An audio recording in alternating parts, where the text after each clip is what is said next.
And we are here. Hey, y'all. Hello, everyone. What How are you is today? what is shaking? Another 10 times better conversation happening. Yes, sir. I have just to let you and Maya know, I've probably got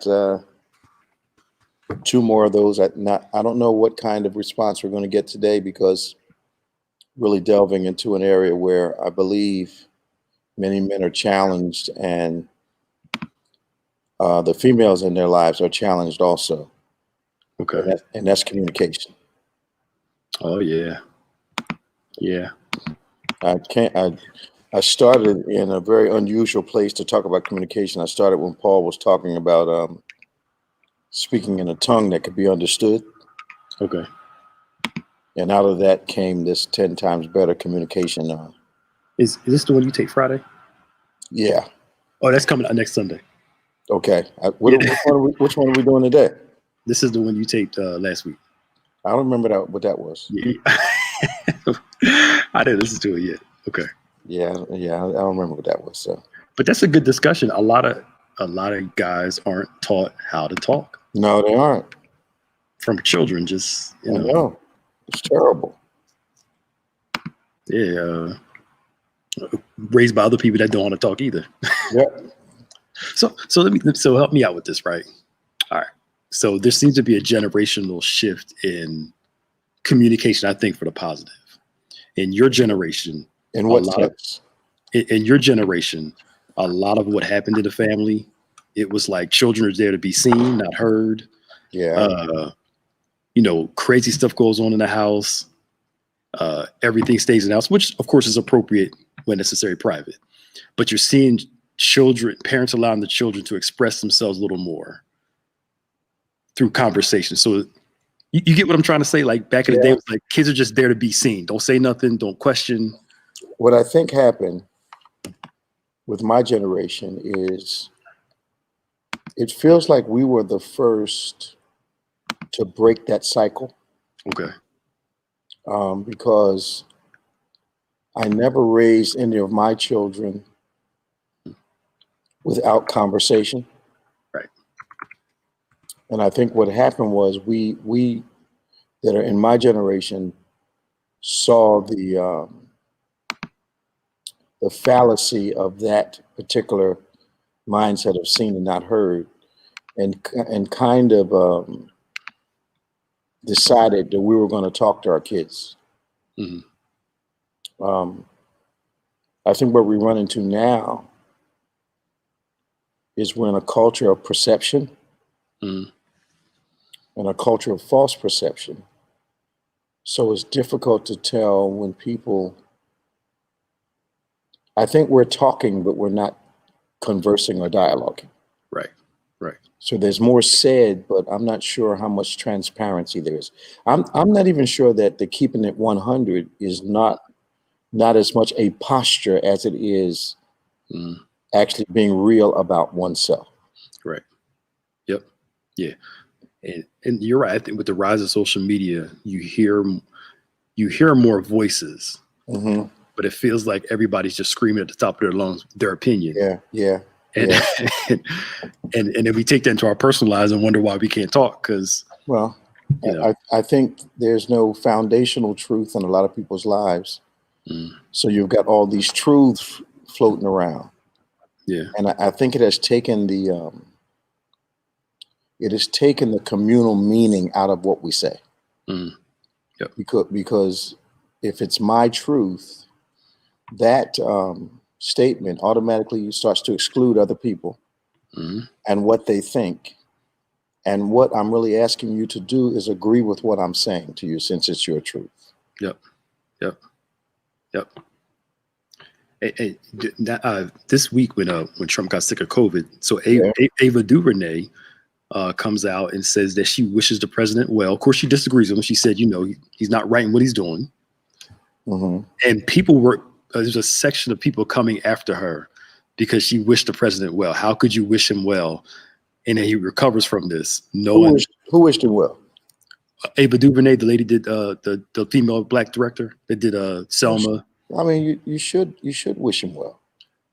Right. But the woke crowd, coming to what you're saying, their truths says it's his fault. They can't see the nuance of not liking somebody, but still not wanting anything bad to happen to them. Do they feel the same way about themselves? See, that's the thing. It goes back to that we're talking, but we're not communicating. And what you just said, you have to agree with everything I say, even though I'm allowed not to agree with what you say. Okay, so it's a one-sided situation. Yes. And I was talking to someone yesterday, and is it that the culture now cannot recognize a double standard or in denial about a double standard? There's so many, how can I say this? They struggle to see nuance in gray areas. Okay. But there's so many justifications for stuff. Okay, so I'll do something simplistic. Mm-hmm. So I can go a month. I can go a month without calling you or talking to you. Mm. Yet I become offended if you're not reaching out to me. Right. They don't see the incongruity in that? No. And you hear, I've heard from you in a long time. Well, you have a phone too. Yeah. What is that? Yeah. I wonder sometimes with some people, is it more ego that you're supposed to be the one reaching out to me? It does feel like that. It feels like the way we're going to have this is if you talk to me, because I'm in a lot of pastoral relationships, and I think friendship should be reciprocal. Mm-hmm. I don't think one person should be doing all the stuff. Yep. And I wonder sometimes if the contemporaries that I have are so used to being leaders that they become relationally dysfunctional as it relates to something as simple as responding to communication. Yeah. Yeah. But if they need something, they want an immediate response from you. Mm-hmm. Yep. Okay. Would you say sometimes you don't have your contemporaries? You're not. Yeah. You just live in the same time as a person. Yeah. Contemporary is somebody doing the same thing at the same time that you're doing it. Yeah. Peers, however, is another dimension of relationship. Yeah. Yeah. I agree with you. I don't think any Christian should wish evil on someone else. Mm-hmm. And I think that if you are doing that, that does not mean you're woke. It means, as far as the kingdom of God is concerned, you're asleep. Mm-hmm. Yep. Yep. So wokeness has nothing to do with faith. It depends on who you're talking to. Some people, yes. Some people, no. Okay. They seem to take more of a cultural look at it than a biblical look that affects culture. So now, sorry, go ahead. Go ahead. So the biblical perception is seasonal? Well, somewhat in this. I've heard even some preachers say this, that Martin's way obviously didn't work. So now we got to take the Malcolm X, the early years of Malcolm X approach. Okay. And what's wrong with that is that a pendulum approach to a problem is never the answer. Yep. Martin's approach got us to a certain place. Yep. So an improvement on that would not be throwing it out. An improvement on that would be adding to it. Yep. Yet, burning up your neighborhood is not the answer. Mm-hmm. Because they actually want you to do that. Mm-hmm. So you're 20 or 30 years, if ever, trying to get back on your feet. Yep. And then they swoop in and gentrify the neighborhood. Yep. And take everything from you. Absolutely. And they're willing to wait 20 years to do it. Mm-hmm. I was telling one pastor, I said, look, man, y'all trying to play checkers. They're playing chess. They'll let you do all that stuff. Keep telling folk not to vote and watch what happens. Mm-hmm. You go to Brooklyn now, you don't even recognize parts of it. Of course you don't. It's nice, man. They decked that thing out. And the people that live there can't afford to go back there. Mm-hmm. And because once you decimate a neighborhood, the value goes down. Mm-hmm. And for long-term generational investors, that looks like a good deal. Yep. So then you rebuild the houses, put $2 and $3 million price tags on them, Mm-hmm. and you don't have to worry about that anymore. Yep. Because if you pay that much for your place, you should take care of it. But the other hand is, if you're working to take care of a place, Mm-hmm. I think you should take care of it. Absolutely. Whether you're a millionaire or a thousandaire, you know, you just ought to take care of your stuff. Yep. Man, if I had the money, I would wish I could have invested one of them brownstones up there years ago when they were like $60,000, $70,000. Man, Especially in Harlem, man. same thing happened in Center City. You know, that's true. Yep. Society Hill area, up and down Pine Street, Locust Street, down around 8th, 9th, 7th, you know, around there. Yeah, man. You got $20 million townhouses sitting down there now. That's true. That is true. Yep. Yep. So communicate. Do you think that men that don't know how to talk communicate violently or out of their emotions, if that makes sense? So they react because they don't know how to verbalize what they're saying. I think you're right in some cases. Okay. I think when a man is not good at articulating his point of view, he will fall to aggression, either vocally or physically or both, because the lack of skill. When you're in that situation and you feel like you're losing your temper, you've actually lost your position. Yeah. You know, and it's we have to learn that a 10 times better man is it's externally a non-reactive man. He has to be a steady kind of guy. Yeah. Not too high about something, not too low. And we have to be careful of that, because there are people in our lives who, when they get all hyper about a thing, they want you to be hyper about it too. Yeah. And then they want to make a decision based on their hyperness. And then if it doesn't work out for them, why didn't you tell me? Well, you agree with it. Well, I'm not doing the roller coaster conversation emotionally with people. I'm not doing it. Yeah. I don't blame you. It's too exhausting. Yeah. And you know, a lot of times people want your opinion and they really don't want it. They want you to join them in their emotion. Yeah. That's interesting. I don't.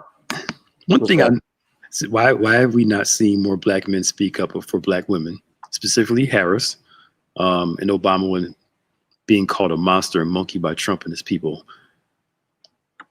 I've seen. Oh, you know, President. They're going nuts over it. Yeah, the guys I've seen have been, you know, have been pleased with the president's speech. Yeah, that's, you know, I don't agree with that, Sid. The guys I know are talking. Now, the fact of the matter is that not a lot of the guys, they can't put us all on the news, and so some of us have to be satisfied with other people representing our point of view on the news. I mean, some of our people have tried to get some of the things that I've said into the news outlets, and you know, they get thousands of pieces of information. You know, and the other thing that happens, most people don't know, if you have a publicist, you can pay your way onto a newscast. That's true. Yeah. Yeah. Oh man, you about to open up the door, man. Go ahead, open it. I'm all for ambition. Yeah. When it's submitted to God's will first. I don't think God has a problem with ambition, but sometimes I just wonder whose profile we're trying to raise up, ours or his. Well, I said something about that last week. I said something about that last week, Pastor Nick, and I think I got attitude from some people about it. But I think that we have become so what is this? I'm trying to think. so intense on social media that I watch Christians promote themselves entirely Mm-hmm. as if God is not even in their lives. Mm-hmm. I think this obsession with selfies Yeah. is actually a revelation of how people feel about themselves. I need your affirmation to tell me how I look.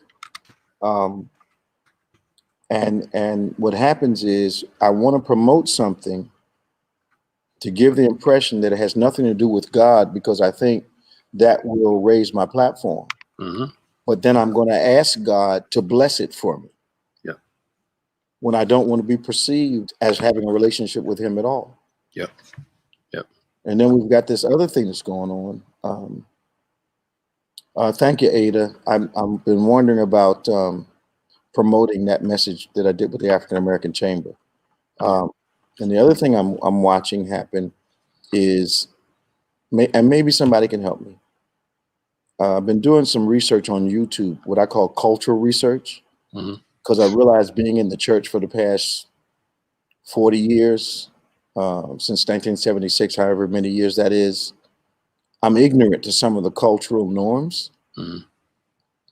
And I need somebody to help me understand, how can you curse every other word and then say, I'm a good Christian? How can how can you try to damage people and then say, I'm doing what Jesus would do? Where does that come from? So it depends on who it is. The more radical ones, they're almost like the evangelicals. They see Jesus as a strong, liberating person, but Okay. they like the Jesus that turned over tables and won't acknowledge the other side of Jesus that Okay. didn't turn over tables every day. Okay. You know, Okay. he did it when it was necessary. Okay. But then you got this whole, again, don't judge me thing, and I'll share an example with you offline. I won't do it online, but another preacher came under fire for posting some stuff. But and the followers, don't judge, don't judge a judge, don't judge a judge. Pastors are people too. When has our standard? No leader's perfect.